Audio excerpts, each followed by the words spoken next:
regardez Africa Today, nouvelle édition. Bienvenue à tous. La Guinée sur la voie d'améliorer son potentiel énergétique. Après Caleta, le pays veut réaliser le barrage hydroélectrique de Swapiti. Les premiers travaux ont été lancés il y a quelques mois et une mission de la BAD a procédé ce mardi à une visite de terrain pour voir les installations de Caleta et s'enquérir du niveau d'avancement des travaux à Swapiti. Les détails avec ça à Luyombono. La Banque africaine de développement se révèle comme l'un des partenaires privilégiés de la Guinée. Grâce à cette institution, le pays s'est doté d'une de ses plus grandes réalisations dans le domaine énergétique. Il s'agit de la construction du barrage de Caleta. Ce partenaire financier de la Guinée accompagne également la mise en œuvre du projet Swapiti, un autre programme énergétique qui devra renforcer à travers un réseau d'interconnexion avec le premier barrage les capacités guinéennes en termes d'électricité. Ce mardi, une mission de la dite institution a procédé à une visite de terrain sur les deux sites. Sur le site de Caleta, il a été question de constater les installations de ce projet dont la contribution de la BAD est estimée à 3 millions de dollars.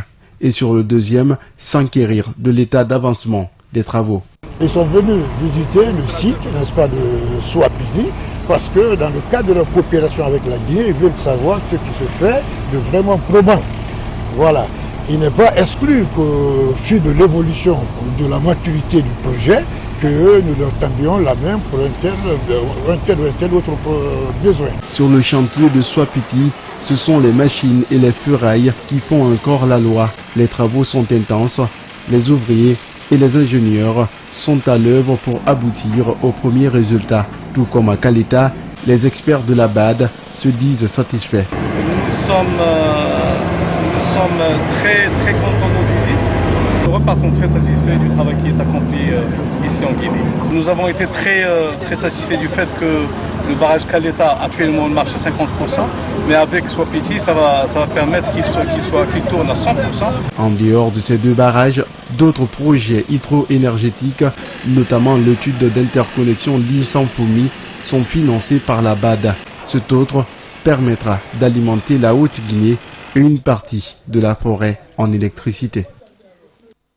Le département de l'enseignement supérieur, à travers le service du genre et équité, a procédé ce mercredi à la remise du prix de l'excellence et au lancement de l'initiative pour le développement de la formation des filles et femmes relevant des structures de ce secteur. L'idée vise à créer une émulation entre la couche féminine afin de les encourager à étudier et poursuivre leur carrière dans l'enseignement et la recherche. Oumar Sow, compte rendu. Malgré les efforts consentis et la volonté politique affichée des différents gouvernements, le taux de participation des filles et femmes dans les institutions d'enseignement supérieur et de recherche reste encore faible. Selon le service de planification et de statistique du département de tutelle, le taux d'accès dans ces institutions d'enseignement supérieur progresse globalement. Cependant, celui des filles d'après les chiffres restait faible en 2013 et 2014 avec 28,87%. Un challenge que la directrice du service genre et équité entend relever. Pour relever ce défi, il faut une forte motivation des filles et des femmes et une prise en compte de la dimension genre et équité qui demande des moyens matériels, financiers et financiers suffisants. Pour ce prix d'excellence, selon les initiateurs, ce sont plus d'une soixantaine de filles et femmes qui ont postulé. Mais au finish, seulement 19 ont pu décrocher ce mérite. Pour le professeur Hadja Kadiatou Lamarana Diallo, l'une des lauréates, le moral est au beau fixe. Depuis une quarantaine d'années, j'enseigne et j'aime ce que je fais. En plus de cet enseignement officiel, vous devez savoir que mon mari et moi, nous avons initié depuis une trentaine d'années un groupe scolaire où on enseigne des jeunes filles et des jeunes enfants garçons qui se battent pour améliorer la formation, donc de la maternelle jusqu'au baccalauréat. En dépit des félicitations, la ministre de l'Action sociale invite les filles et femmes à redoubler d'ardeur dans le travail. Le département de l'Action sociale est à votre entière disposition pour la promotion et l'autonomisation des femmes. Pour cela, chacun doit jouer sa partition. Cette partition, les enseignantes, donnez les meilleurs cours. Les étudiantes, apprenez comme il le faut pour compétir contre les hommes et les mettre de côté. Le constat général révèle qu'il y a un grand écart entre les hommes et les femmes dans tous les domaines. Cette cérémonie est une occasion donc, selon le ministre de l'Enseignement supérieur, de promouvoir l'excellence à travers ce prix destiné à la gente féminine. Ce prix œuvre pour changer également les mentalités, combattre les préjugés et ouvrir de nouvelles perspectives pour les femmes. Il apporte une reconnaissance et une visibilité aux femmes scientifiques, reconnaissance et visibilité nécessaires pour déconstruire des stéréotypes encore vivaces. Dans les 18 institutions d'enseignement public de la Guinée, il n'y a qu'une seule directrice et dans les 30 centres de documentation, on note la présence également d'une seule directrice. Une inégalité dénoncée par le service du genre et équité. Le président du Parti de l'Espoir pour le développement national a abordé ce mercredi sans langue de bois plusieurs sujets intéressants à la vie sociopolitique du pays. Lansana Kouyaté n'approuve pas lui aussi le nouveau code électoral et dit d'ailleurs être confus par rapport à la position de ses pairs de l'opposition dont il n'a même plus le contact. C'est dans l'émission La Tribune de l'Actualité Plus qu'il a fait ses révélations. Décryptage, Soirée Boubacar. Loin de moi l'idée de vouloir contester ce qu'une assemblée a adopté. C'est en ces termes que le président du PDN a abordé la question relative au nouveau code électoral. Pour Lansana Kouyaté, une assemblée ne doit pas voter des lois taillées sur mesure. Mais selon lui, l'adoption de ce nouveau document par l'Assemblée nationale guinéenne prouve à suffisance qu'il n'existe plus aucune ligne de démarcation entre l'exécutif et le législatif. Une réalité qui, selon lui, vient entacher l'évolution de la démocratie naissante. Enlever aux citoyens des quartiers, des districts, le choix indépendant de leurs représentants est quand même assez symptomatique de l'état de notre démocratie. Quant à l'appréciation de cette loi, Lansana Kouyaté est catégorique. Le bien, c'est que c'est une mauvaise loi, c'est un mauvais code. Avec ses anciens pairs de l'opposition, le leader du PDN pense qu'ils ne sont plus dans la même direction et que même les contacts sont coupés, à part celui de l'UFR. J'ai eu les contacts récents que j'ai eus, c'est avec Sidia Touré quand il est venu à Paris. Nous avons eu à partager un dîner ensemble. Je crois que de ce point de vue, il n'y a aucun problème. Mais les autres, non, je n'ai pas de nouvelles d'eux, ils n'ont pas de nouvelles de moi. Sur l'affaire du 28 septembre et l'extradition de Toumba Diakité, Lansana Kouyaté lance une invite. Laissons la justice faire son travail et qu'elle la fasse dans la sérénité, dans la droiture, dans la confiance qu'on doit avoir en nos institutions. Et puis sur sa rencontre avec le général Sekouba Konaté, Lansana Kouyaté le confirme et précise que l'extradition de Toumba en Guinée était loin d'être au centre des discussions. La rencontre entre l'ancien président par intérim de la transition en 2009 et le chef de file de l'opposition guinéenne à Paris il y a quelques jours continue de susciter des réactions. Interrogé par nos confrères de Nostalgie FM, le général Sekouba Konaté s'est largement exprimé sur les douloureux événements du 28 septembre qui font actuellement débat à Conakry. C'est un décryptage de Diao Bachir.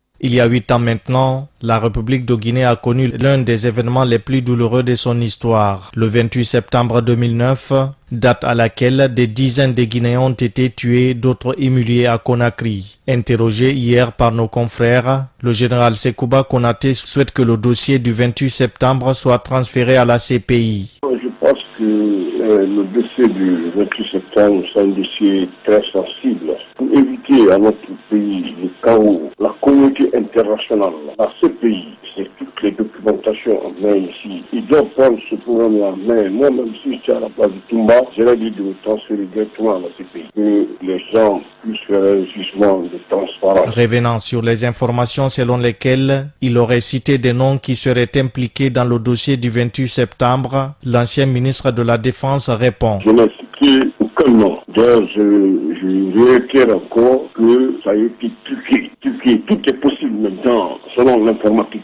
Autre information que l'ancien numéro 2 du CNDD a balayé d'un revers de la main est celle d'un deal qu'il aurait fait avec l'actuel président de la République. Et n'y a pas eu de deal entre moi et Alpha Condé dans un premier temps. Pour eux, il y a eu un deal entre moi et Alpha Condé, qu'Alpha Condé a tout le temps le pouvoir, va me passer la main. Non, jamais. On ne s'est jamais entendu sur ça. Je ne l'ai jamais demandé un portefeuille. Au contraire, je l'ai recommandé des gens qu'on a mis comme ministre. C'est moi qui ai recommandé Mathieu, c'est moi qui ai recommandé Pivi, Kebrou et tant d'autres éléments qui ont été mis comme ministre. Les ONG de défense des droits humains espèrent qu'avec l'interpellation de Aboubakar Sidiki Diakité alias Toumba, justice sera faite dans ce dossier.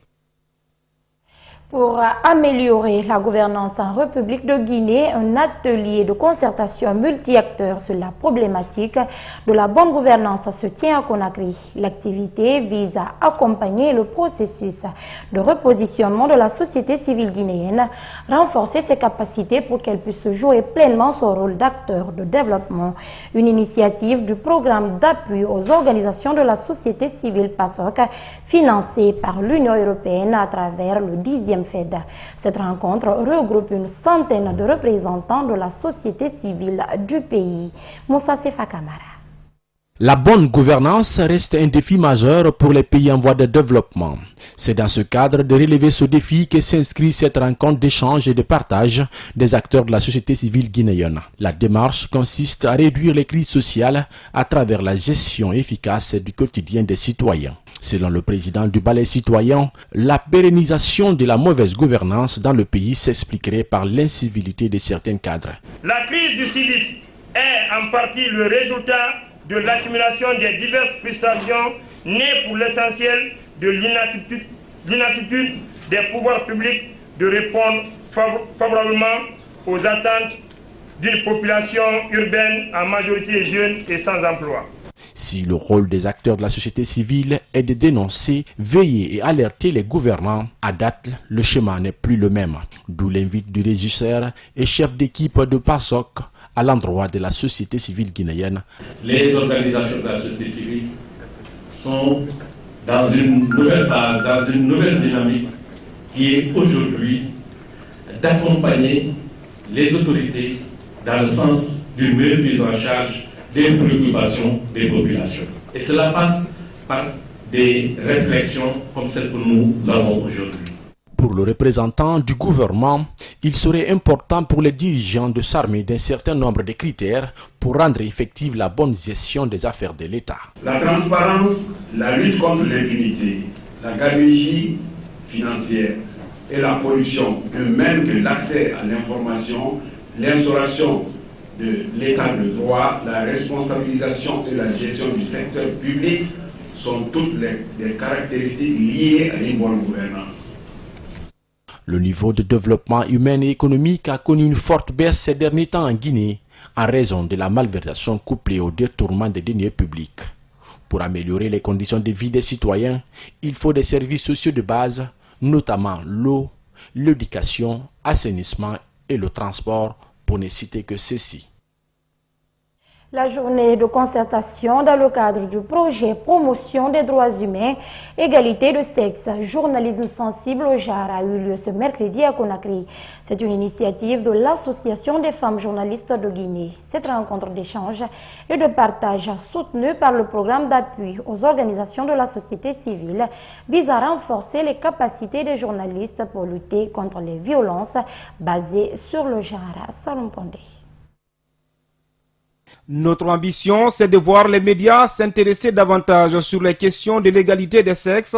Voilà ce qu'a lancé la présidente de l'Association des femmes journalistes de Guinée à l'entame de cette concertation. Au total, 100 journalistes hommes et femmes vont être formés sur le journalisme sensible au genre en faveur d'une société égalitaire. Pour la responsable de cette association des femmes journalistes, la gente féminine a même du mal à gagner le terrain dans les médias. Les femmes sont victimes des pires formes de discrimination, de violence, d'inégalité et que sais-je encore. La liste, elle est bien longue. Dans les médias, les stéréotypes gagnent du terrain et parfois même de la force. L'image que véhiculent les médias des femmes en général ne reflète pas suffisamment ni sa place dans la société dont elle représente, je viens de le dire, un peu plus de la moitié, ni la diversité de ses responsabilités qu'elle assume aujourd'hui dans les domaines politiques, économiques, culturels, sociaux. Il s'avère également que malgré la bonne volonté des opérateurs médias dans ce domaine, des stéréotypes négatifs persistent encore dans le champ médiatique. De son côté, le partenaire technique apprécie le contenu innovant de ce projet car il met un accent particulier sur la préoccupation des femmes dans le journalisme. Mais ce projet ne vise pas seulement à renforcer les capacités des journalistes femmes. C'est ça qui fait également la fierté de ce projet, c'est qu'également il vise à renforcer la capacité des journalistes hommes. Parce que qui dit genre s'adresse aux relations sociales, et qui dit relations sociales, dit relations entre hommes et femmes dans la société.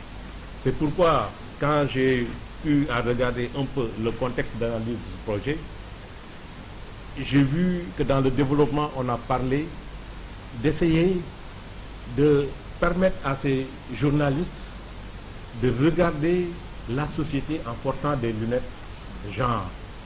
J'ai même eu à voir mes lunettes mais comme je me suis dit, Madame la Présidente, comme mes lunettes sont un peu rayées, peut-être vous n'aurez pas l'occasion de savoir si mes lunettes je peux regarder à travers mes lunettes sous le prisme genre.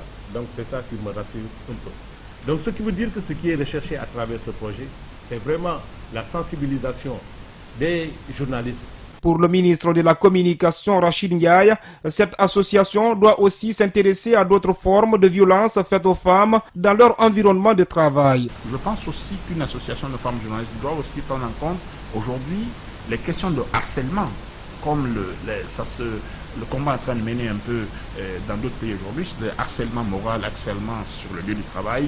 Et c'est important de ce point de vue que les femmes soient également protégées afin qu'elles puissent conduire et mener cette activité au même titre que les hommes, parce que ce n'est pas une affaire d'homme et une femme, c'est d'abord une affaire de citoyens et de citoyenneté. C'est dans ce sens que je considère que la formation qui va être dispensée ici sera utile pour la prise en compte de toutes ces idées, tous ces idéaux. Au terme de cette concertation, un manuel de formation sur le journalisme sensible au genre sera édité et mis à la disposition des médias. Le Centre régional francophone de formation à la prévention des cancers gynécologiques a servi de cadre ce mercredi au lancement officiel d'une campagne de dépistage du cancer du sein et du col de l'utérus. Initiée par la jeune chambre Conakry Trésor, cette campagne s'inscrit dans le projet Les femmes sans cancer et vise à inciter plus de femmes à aller se faire dépister. Compte rendu Limariem Bailo. Chaque année, à travers le monde, 502 000 femmes décèdent suite au cancer de sein et du col de l'utérus. Les femmes guinéennes sont aussi touchées par cette maladie, une situation qui devient préoccupante aux yeux des experts de santé et des ONG qui viennent en appoint pour sauver les victimes de ce mal. La jeune chambre Conakry Trésor vient de lancer sa campagne de dépistage contre le cancer de sein et de l'utérus. Elle vise à prévenir et de détecter la maladie. Le projet Femmes sans cancer a été initié depuis 2014. On s'est dit que le cancer tue des milliers de femmes par jour. On s'est dit pourquoi pas nous, jeunes citoyens, se lever avec notre organisation locale pour sensibiliser les femmes parce qu'ils ont peur sur les mythes contre le cancer, parce qu'ils ont peur de venir faire le dépistage. Donc on s'est dit on va aller vers ces femmes, leur parler de l'inconvénient et après, quand le stade est élevé, qu'est-ce que le dépistage, les inconvénients du cancer. Pour la première fois, Fatoumata Kaloga procède à son test de dépistage. Le bilan ne laisse aucune inquiétude et c'est le moment d'encourager les autres femmes à se faire consulter. Je suis venue de moi-même, c'est ma première fois de venir pour faire le test. Donc je conseillerais à toutes les femmes de venir parce que c'est une maladie silencieuse. Ça n'a pas de coup. Le moment que tu te rends compte que tu es malade, ça sera trop tard. Donc la seule solution, c'est de venir faire le test de dépistage. En Guinée, rares sont les femmes qui acceptent de se faire dépister, surtout pour un cancer gynécologique.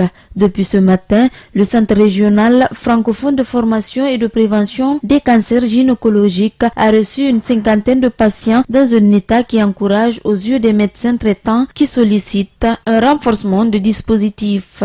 La radiothérapie n'est pas encore disponible chez nous. Donc notre combat actuellement, c'est de tout faire pour que les décideurs, avec nos partenaires, puisse nous aider à avoir un centre de radiothérapie en Guinée. Ce n'est pas seulement pour les femmes, mais c'est pour aussi tout ce qui concerne les cancers. C'est-à-dire que ce soit cancer de la prostate, cancer du col, cancer du sein et cancer de l'ovaire, le traitement complémentaire, c'est la radiothérapie. C'est ça qu'il faut faire actuellement comme campagne pour nous aider, pour qu'on puisse avoir ces équipements. Le projet Femmes sans cancer initié par GCI et Conakry Trésor vise également 2 préfectures qui sont celles de Dubreka, Koya et pour un effectif de 1000 femmes.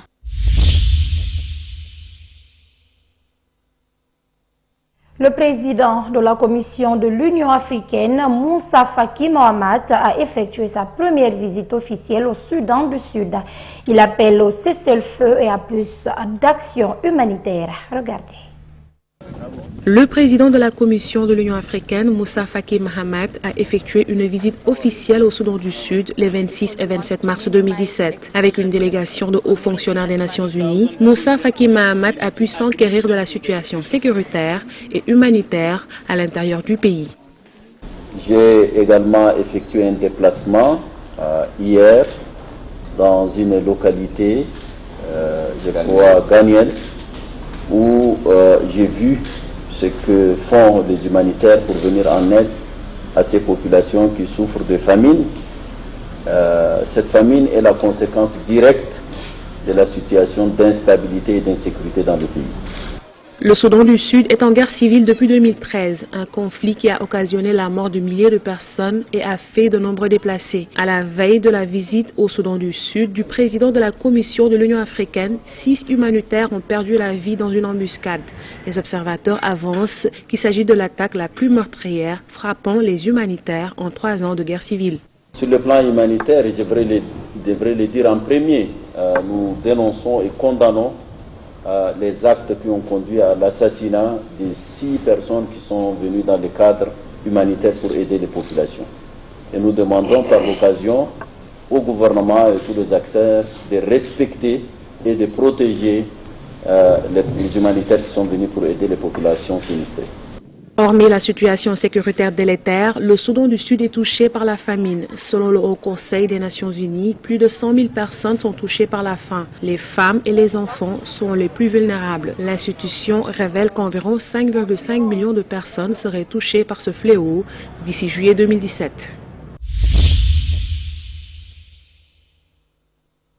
Le Brexit continue de diviser la Grande-Bretagne. Il y a 9 mois maintenant, ils étaient 52% à voter en faveur de la sortie de l'Union européenne. Aujourd'hui, les plus inquiets sont sûrement les Britanniques qui vivent en Europe. Plus de 3 millions d'expatriés demandent un passeport européen. Suivez. À l'ambassade de France à Londres, les demandes de passeports français ont augmenté de 40% depuis juin dernier. Mélanie Goodfellow, anglaise et mariée à un Français, a elle aussi décidé de changer de nationalité. Oui, je me sens européenne. Ce n'est pas un idéal, je suis vraiment européenne. J'ai toujours été fière d'être britannique. Et puis, ces derniers mois, j'ai commencé à me poser des questions. Qu'est-ce que ça veut dire d'être britannique? À quel pays j'appartiens? Et elle ne sera pas forcée de perdre sa nationalité pour devenir française. Selon la loi actuelle, les Britanniques ont le droit d'avoir un second passeport d'un pays membre de l'Union européenne. Une loi qui ne devrait pas changer après le lancement du Brexit. Cette artiste anglaise, Lucy Beckart, souhaite en profiter. Nous ne savons pas à quoi nous attendre avec le Brexit. J'ai demandé le passeport par précaution pour être sûr d'avoir les mêmes droits qu'un citoyen français. Je vais rester britannique, mais je veux avoir ces droits au cas où je déménagerai en France. Selon le journal The Guardian, les Britanniques se tournent aussi vers l'Irlande, l'Italie, le Danemark ou encore la Suède pour obtenir un nouveau passeport. Ces images à présent à Jérusalem de ces milliers de manifestants ultra-orthodoxes dans les rues hier soir de la capitale israélienne. Ils contestent les arrestations d'études d'écoles de musique qui ont ignoré les appels à l'enrôlement. Regardez. Malgré l'interdiction de manifester, ils étaient des milliers dans les rues de Jérusalem mardi. Ces juifs ultra-orthodoxes sont membres du mouvement du rabbin Shmuel Orbach. Ils protestent contre leur enrôlement dans l'armée et l'arrestation de plusieurs d'entre eux considérés comme déserteurs par Tsahal. Les manifestants accusent le gouvernement israélien de vouloir les éloigner du judaïsme. Ils veulent changer notre mode de vie et ils veulent nous forcer à être les mêmes que les juifs laïcs ici en Israël. Et nous ne sommes pas d'accord avec cela. Ces religieux font partie d'une frange ultra-radicale du judaïsme. Ils refusent la mixité, la laïcité, la séparation entre le religieux et le politique. Ils boycottent les élections et estiment que Tsahal bafoue les textes sacrés. Le but de l'armée est de mélanger les gens, de brûler l'héritage, de brûler la pureté du peuple d'Israël. Je ne vois pas quel peut être son lien avec la terre d'Israël si elle ne connaît même pas la Torah d'Israël. Les membres de l'école talmudique Orbach mènent depuis 4 ans une campagne contre les efforts pour inclure les hommes ultra-orthodoxes dans l'armée. Ils incitent les jeunes à refuser de se rendre aux convocations du bureau de recrutement de Tsahal. Tsahal qui rappelle que ces religieux peuvent se faire exempter du service militaire obligatoire en raison de leur statut particulier. Ils doivent pour cela se rendre au service de recrutement et remplir un questionnaire, ce que ces ultra-orthodoxes refusent. Ils ne veulent pas avoir affaire de près ou de loin à l'armée israélienne. Du coup, ils sont considérés comme déserteurs. Un rapport à présent rédigé par une ONG. 4 banques françaises auraient des liens financiers indirects avec les implantations israéliennes en Cisjordanie. Des révélations qui créent le scandale. Suivez. C'est un rapport rédigé par plusieurs ONG, dont l'association France-Palestine, qui pointe les liens supposés de banques françaises avec la construction dans les implantations juives, au-delà de la ligne verte. Les groupes bancaires BNP Paribas, Crédit Agricole, BPCE, Société Générale, ainsi que l'assureur AXA entretiendraient des liaisons dangereuses, précise le rapport, avec différents acteurs de ce qui est présenté comme la colonisation israélienne des territoires palestiniens.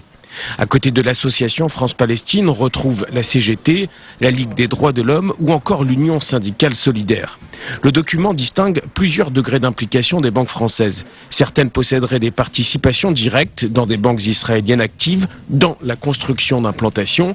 D'autres banques seraient impliquées de manière moins directe à travers des fonds d'investissement, par exemple. Enfin, le rapport stipule que certaines banques françaises ont prêté de l'argent à des entreprises israéliennes liées à la construction de logements dans certaines grandes villes israéliennes de Cisjordanie, comme Ma'ale Adoumim ou Ariel, chacune compte près de 60 000 habitants. Les auteurs du rapport exigent donc de ces banques et de ces assureurs français le retrait de ces participations supposées et appellent également la France à prévenir toute participation ou investissement français qui contribuerait à la construction au-delà de la ligne d'armistice de 1949. Pour rappel, en décembre dernier, le Conseil de sécurité de l'ONU a adopté, sans le traditionnel veto américain, la résolution 2334 demandant à tous les États de faire une distinction dans leurs échanges entre le territoire de l'État d'Israël et les territoires dits occupés depuis 1967. Ainsi prend fin ce journal. Merci à tous de l'avoir suivi. À demain pour une nouvelle édition. Bonne soirée.